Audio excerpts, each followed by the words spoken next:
కేవలం ఇవాళ సంఘం ప్రకటన ఉందని చెప్పి అందరూ వచ్చినందుకు మీ అందరికీ కూడా నమస్కారాలు తెలియజేస్తా ఉన్నా. మన పిలుపుని అందుకొని ప్రజా సంఘాల వాళ్ళు చాలా మంది వచ్చింది. ఈరోజు చాలా మంది ఉద్యమాన్ని వాళ్ళ స్థాయిలో వాళ్ళు చేస్తూనే ఉన్నారు. అయితే చాలా మంది అనేది ఏంటంటే ఇన్ని రోజుల పాటు వాళ్ళు వచ్చి ఇక్కడ ఉన్నారు కదా, ఇప్పుడే ఎందుకు మాట్లాడుతుందని. ఇప్పుడు ఎందుకు మాట్లాడకూడదు చెప్పండి? ఎప్పుడైనా మాట్లాడతాను. అన్యాయం జరిగింది, లేదు ఒక చిన్న సంఘటన జరిగితే దాన్ని తీసుకొని మీరు మార్వాడి గోబ్యాక్ అంటారని ఉద్యమం మలుపుకోవడానికి చిన్న సంఘటన చాలు కదా, అదే మలుపు తిరుగుతుంది ఒక సంఘటన జరిగితే. అట్లే జరిగింది. మేము మాట్లాడడానికి మీరు వ్యాపారస్తులే కాదు కదా, మీరెందుకు మాట్లాడుతుందంటే మరి మా మీద బాధ్యత ఉన్నది. ఇవాళ పాన్ పరాగు తింటే యువత మొత్తం కూడా క్యాన్సర్తో చచ్చిపోతున్నారు చిన్న వయసులోనే కాదా? చెప్పండి. పానీపూరి తింటే చిన్న పిల్లలకి టీబీ వస్తుంది, కల్తీ వస్తువుల వల్ల క్యాన్సర్ వస్తుంది. ఇవన్నీ గమనించడం ఎన్నో ఏళ్ళ నుంచి. మనం కనుక ఇప్పుడు వీళ్ళని ఆపకపోతే అది పెద్ద రాజపుండవి మననే తినేస్తుంది. అప్పట్లో ఒక ఆయనంట ఒక రాచరిక పాలనలో ఒక పెద్ద నియంత్రణుడంట. ఆయన ఏమన్నాడంటే, ఉల్లిగడ్డ ఎవరు తినొద్దా బాబు, ఉల్లిగడ్డ తింటే చంపేస్తానంట.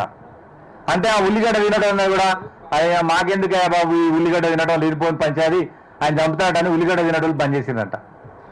కోడిగుడ్డ ఆయన దగ్గర పోయిందంట, మటన్ ఆయన దగ్గరికి చికెన్ ఆయన దగ్గర పోయిందంట. ఆ మటన్ ఆయన లాస్ట్కి వెనక తిరిగిస్తారు కదా, కోడిగుడ్డోడు మాయమైండు, ఉల్లిగడ్డోడు మాయమైండు, చికెన్ వాడు మాయమైండు. అంటే భయపెట్టి చంపుతారన్నారు కదా, వాళ్ళు వెళ్ళిపోయారు. మటన్ ఆయనకు కోపం వచ్చింది, కొట్లాడదామని తిరగబడ్డాడు. తిరగబడగా కింద చూస్తే ఉల్లిగడ్డ ఆయన లేడు, కోడిగుడ్డ ఆయన లేదు, చికెన్ ఆయన లేదు. కాబట్టి అంటే మీకు అర్థమైంది సబ్జెక్టు. ముందే కోడిగుడ్డు నాడు లేదా ఉల్లిగడ్డ నాడి అందరూ ఎదురు తిరిగితే ఈ సమస్య ఎదుర్కోవచ్చు మనం. ఇవాళ లాస్ట్కి వచ్చేసరికి ఎవరు మిగలే వాళ్ళు మన అదే అంటారు. మీ వ్యాపారస్తులు కాదు కానీ ఇది సమాజం ముందు గుర్తుపెట్టుకోండి. వారు భారతీయులే అంటే మరి మీరు తెలంగాణలో ఎట్లా బతకాలి చెప్పండి? వాళ్ళు భారతీయులు ఎక్కడైనా బతకొచ్చు అంటే మేమేం కావాలి? తెలంగాణ తెచ్చుకొని మా వాళ్ళంతా ఏం కావాలి? మా సంస్థలు ఏం కావాలి? మా కిరాణా కొట్టు ఏం కావాలి? కోర్టులంతా ఆగమైపోయారు. 20 ఏళ్ల క్రితం సుధాకర్ రెడ్డి గారు ఆర్ఎవైసీని పిలిపించి 20 years తర్వాత మీరు మీ సంఘం మీకు కులం ఉండదు, మొత్తం మాల్లో వస్తాయని చెప్పిండంట. 20 ఏళ్ల క్రితం చెప్పినట్టు సుధాకర్ రెడ్డి గారు. ఆయన గమనించిండు ప్రపంచీకరణలో వచ్చేస్తాం మొత్తం అని. వాళ్ళు 20 బండి పోని కాడికి పోయి వాళ్ళు పోతారంటే మరి మోహన్ చేయడానికి పోతారని డబ్బుల కోసం పోతారు. మనం బొంబాయి మిఠాయి, పీసీ మిఠాయి అలా రంగులే కదా మొత్తం ఉండేది. అసలు మన పానీపూరిలో తయారయ్యే పచ్చ రంగు ఎక్కడది? దాంతో కదా క్యాన్సర్ వచ్చేది. ఎన్ని కల్తీ నూనెలు, డాల్డా, నెయ్యి, నూనె అన్ని కల్తీ. కాటేదాన్ని మొత్తం కల్తీ ప్రాంతం చేసి లాస్ట్కి అక్కడ మొత్తం కల్తీ సంస్థలే ఆడ తయారైపోతున్నాయి. ఇవాళ తెలంగాణలో ప్రతి ఒక్క వ్యక్తికి ఒక అనుభవం ఉంటుంది వాళ్ళతోటి మనకు. అందుకోసమనే ఇంతమంది ఇంత ఎఫెక్ట్ ఈ మూమెంట్కి ఇంతమంది ఇన్ని వేల మంది చూస్తున్న వీడియోలు అంటే వాళ్ళ గురించి తెలుసు కాబట్టి. ఈశ్వర్ అని ఒక సంగారెడ్డిలో ఒక ఎరకల యువకుడు ఉన్నాడు, నిలబడతాంలో ఒకసారి. ఆయన ఒక మారోడు, ఆయనకు అగర్వాల్కి ఎకరం పొలం ఇచ్చిండు లీజ్కి. ఏమని? ఆయన వ్యర్థం ఆపు చేస్తే అది ఈయన పొలంలోకి రావాలి, సంవత్సరానికి ఇన్ని డబ్బులు ఇవ్వాలి. ఆ ఒప్పందాన్ని ఉల్లంఘించి మనోడు తిప్పుతా ఉన్నారు కూడా. అట్లా మొన్న ఒక బంగారం వ్యాపారం అయినా భువనగిరిలో 4 కోట్లు జమ అయినాక మొత్తం పెట్టే బేడ బిజాన్ని తీసిండు. ఇట్లా ప్రతి ఒళ్ళకి అనుభవాలు ఉన్నాయి. ప్రతి ఒళ్ళు చెప్తున్నారు నాకు ఫోన్లు చేసి, అన్న నాకు ఇట్లానే చేసిండు, నాకు ఇట్లానే చేసిండంటే మీరందరూ రాండి అని చెప్పిన, ఉద్యమం చేద్దామని రాండి అని. ఉద్యమం చేయకపోతే వాళ్ళని గో బ్యాక్ అనకపోతే ఈ సమస్య పరిష్కారం కాదు. ఖచ్చితంగా మనం ఎదురు తిరగాల్సిందే. ఎక్కడున్నా ఏ పార్టీలో ఉన్నా మనకు పార్టీకి సంబంధం లేదు, మనం ఏ పార్టీని వ్యతిరేకించట్లేదు. మరి ఎందుకు బండి సంజయ్ జీడీపీ పెరుగుతుందంట? జీడీపీ ఇక్కడ పొలం కొంటే పెరుగుతుంది. మా రాజస్థాన్లో, గుజరాత్లో కొంటే ఎట్ట పెరుగుద్ది? ఆయన జీడీపీ పెరుగుతుంది. ఎందుకంటే కరీంనగర్లో 300 గ్రానైట్ ఫ్యాక్టరీలు ఉంటే 250 ఫ్యాక్టరీలు మార్వాడి వాళ్ళే కరీంనగర్లో. హైదరాబాద్లో మొత్తం ట్రూప్ బజారు, జనరల్ బజారు, గోషమాల్ అంతా వాళ్ళే కదా. అందుకోసమని వాళ్ళ తరఫున మాట్లాడుతున్నారు. ఇది పార్టీల సమస్య కాదు. ఇది లోకల్ వ్యాపారులు, నాన్ లోకల్ వ్యాపారులు. ఇవాళనే ప్రారంభమైంది కదా, రానున్న రోజుల్లో ఏం జరుగుతుందో చూడండి మీరు. ఖచ్చితంగా కొత్త షాపు కనుక పెడితే ఈ ఉద్యమం మనం నడిపి అర్థమే లేదు. కొత్త షాప్ మీరేగానే పెడతారు కదా, మాకు చెప్పండి, మేము వస్తాం. నేను వస్తాం, ముందు నిలబడతాం మీ అందరికన్నా. షాపు ఎవరిని పెట్టనీయకుండా అడ్డుకునే బాధ్యత నేను తీసుకుంటా. జైలుకైనా పోతే అరెస్ట్ అయినట. ఈరోజు సదాశివ నగర్ లో జరుగుతుంది. బండి ఉమేష్ వాళ్ళు నిన్న గొడవ చేయించిండ్రు. షాపు కనుక రేపు ఉంటే, ఆడ షాపు కనుక ఉంటే ఎల్లుండి పోదాం కార్లు వేసుకొని, ఏం జరగాలో అది జరుగుతుంది మిత్రులారా. రెండవది పాత షాపుల వాళ్ళు కల్తీ లేకుండా, నకిలీ లేకుండా, జిరాక్స్ లేకుండా, డూప్లికేట్ లేకుండా ఎంఆర్పి రేటుకే అమ్మాల. లేకపోతే మాత్రం ఖచ్చితంగా మనమే సైనికులాగుండి మొత్తం కంప్లైంట్ చేయాలి, వాళ్ళ షాపులని సీజ్ చేపియాలి. వాళ్ళు అనుకుంటారు వీళ్ళు ఎక్కడ మా మీద దాడి చేస్తే ఇక వీళ్ళు అణచివేసి డబ్బులు పెట్టి అనుకుంటారు. కానీ మన జేబు గుర్తుపెట్టుకోండి, చాలా శాంతియుతంగా ఉండాలి. ఆంధ్ర గోబ్యాక్ అన్నప్పుడే మనం ఎవరికి దాడి చేయలేదు. డెమోక్రాటిక్ గా తెలంగాణ తెచ్చుకున్నాం.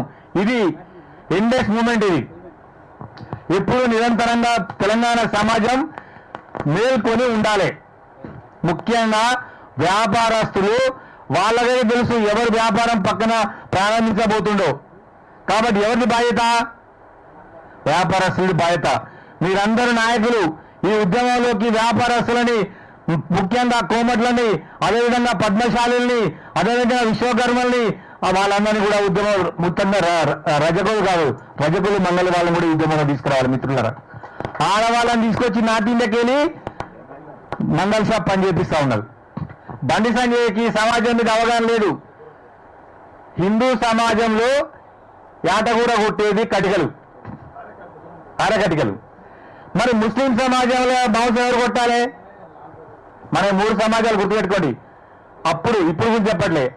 అప్పుడు ముస్లిం సమాజం అక్కడ ఉండే, వాళ్ళని వదిలిపెట్టి మిగతా హిందూ సమాజం మనది.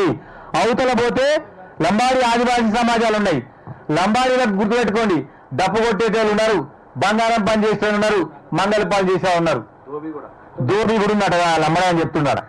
అదేవిధంగా అటువైపున ముస్లిం సమాజంలో మంగళ పని చేసే వాళ్ళు ఉన్నారు, కటిక పని చేసే వాళ్ళు ఉన్నారు, చెప్పుల పని చేసే వాళ్ళు ఉన్నారు. వాళ్ళొక సమాజం.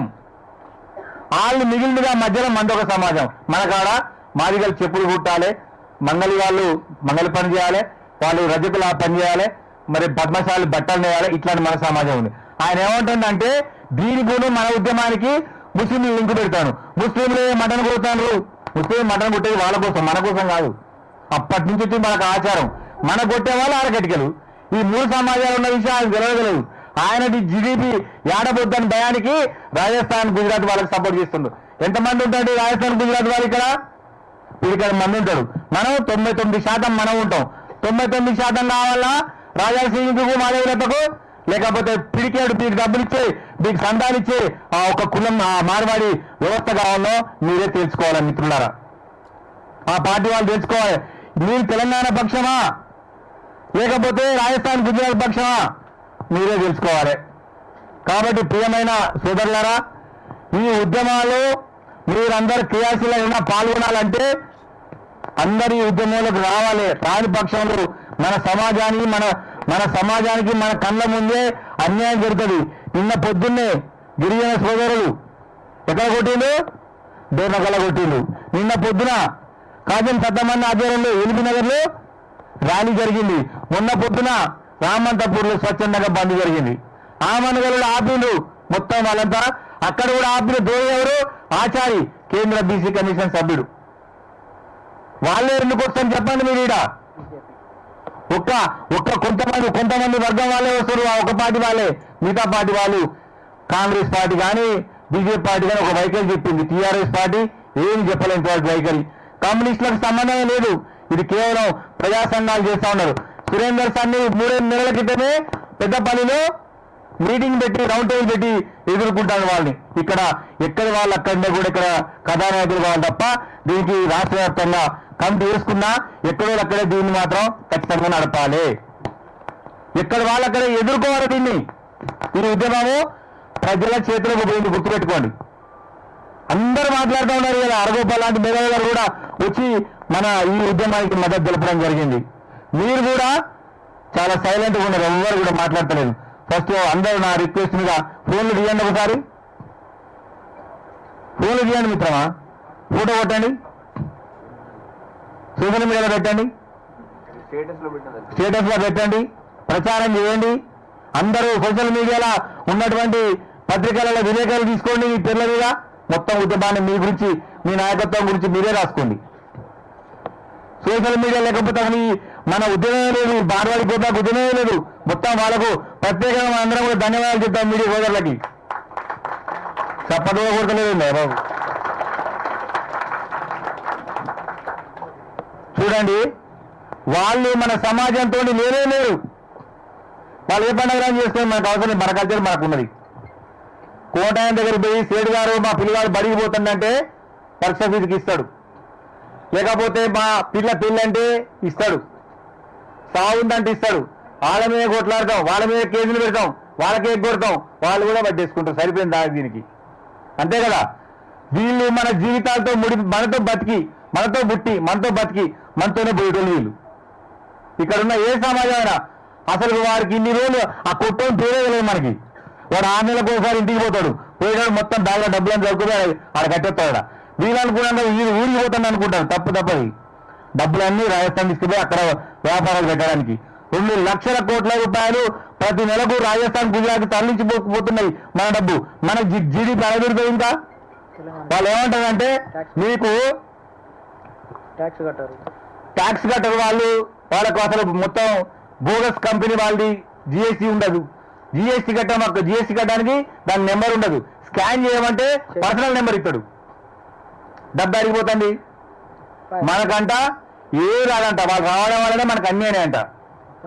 మరి చాలా మీద వాళ్ళే కట్టిందా చెప్పండి? గోల్కొండ వాళ్ళు కట్టిందేనా? మన అన్ని ఈ రోడ్లు కూడా వాళ్ళే వేసిందా?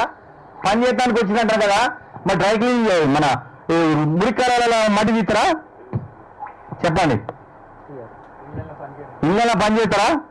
ఏం చేయరు, అట్లాంటి కేవలం స్మార్ట్ గా కొట్లలో కూర్చోడు. అది ఎవరైనా చేసే పని. ఈ సమాజాన్ని నిర్మించుకున్నది, బాగు చేసుకుంది మనకి ఇష్టం లేకపోతే కేసీఆర్ పంపినా మనం గాలిని ఒప్పుకుంటాం. మనం ఒప్పుకుంటాం ఇతర రాష్ట్రాల్లోని అసలు ఒప్పుకో. ఇక తెలంగాణ సమాజం ఎందుకు ఇప్పుడు ఇంతగానో ఇంత కోపం ఎందుకుంది తెలంగాణ సమాజానికి అంటారు? అన్ని అన్యాయాలు చేసింది మీరు. పుస్తకున్న తెలంగాణ వాని దగ్గర బంగారం పెడితే కదా అదే పోతుంది, రాదు కదా.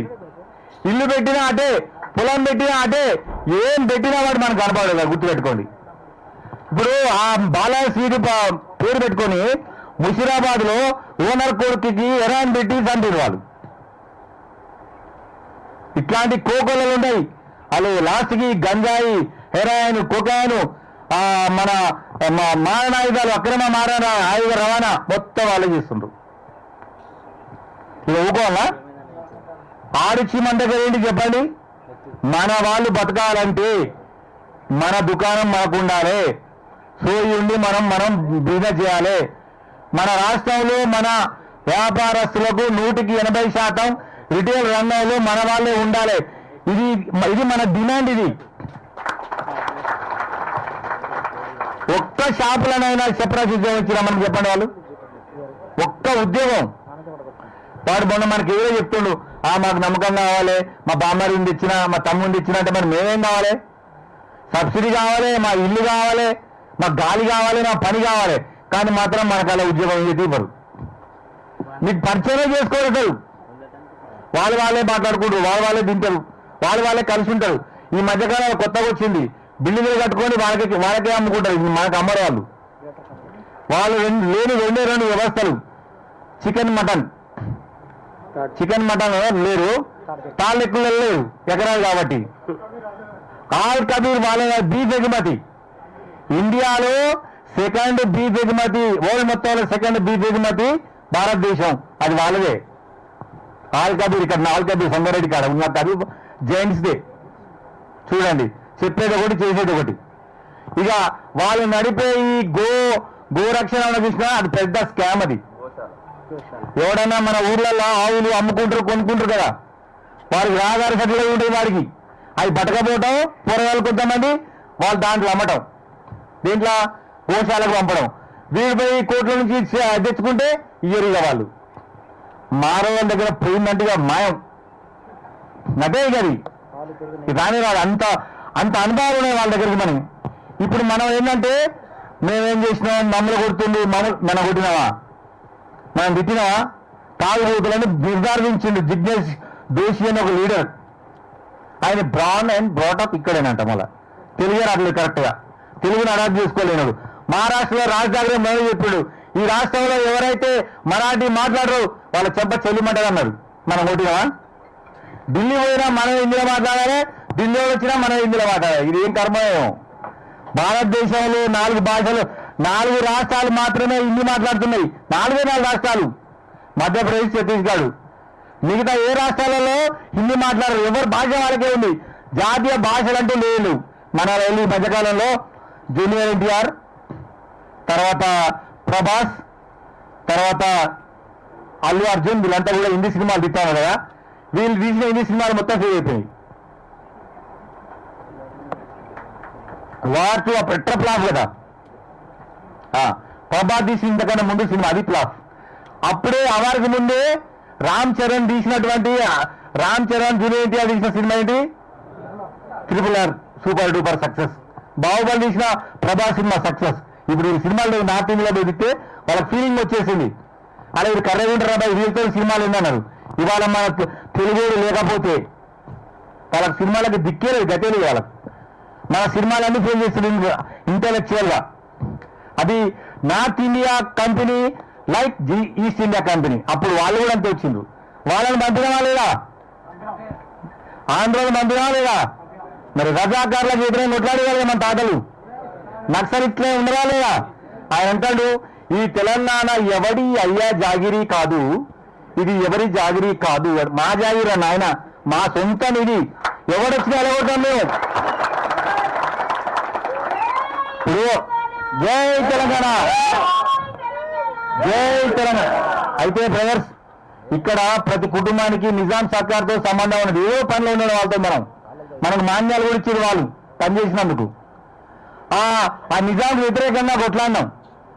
నిజాంకి వ్యతిరేకంగా కొట్లాడినప్పుడు ఈ సుల్తాన్ బజార్ ఉన్న బ్యాచ్ అందరూ కూడా ఆయన దగ్గర పోయి బిజినెస్ కోసమని ఆ సుల్తాన్ బజార్, ట్రూప్ బజార్ అంటే తెచ్చుకుంటూ వీళ్ళు ఉన్నారా? వాళ్ళు నిజాంకి వ్యతిరేకంగా కొట్లాడిన ఒక్క మార్వాడి ఆయన ఉన్నారా?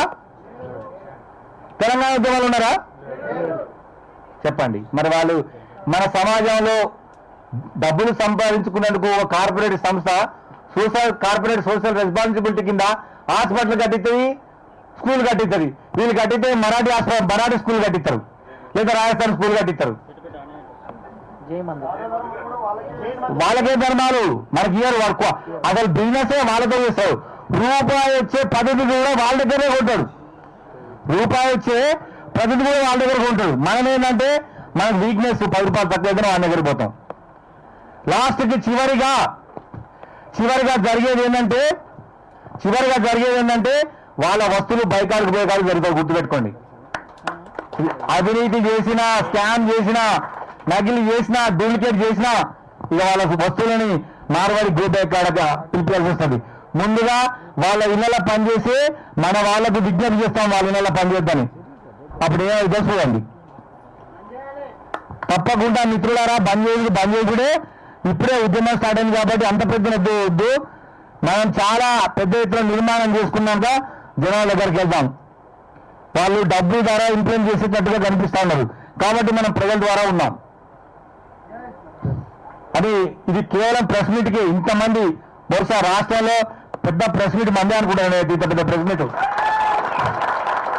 అంత కోపం, బాధ ఉంది, రగిలిపోతుంది తెలంగాణ సమాజం. ఖచ్చితంగా ఎదుర్కొన్న వాళ్ళని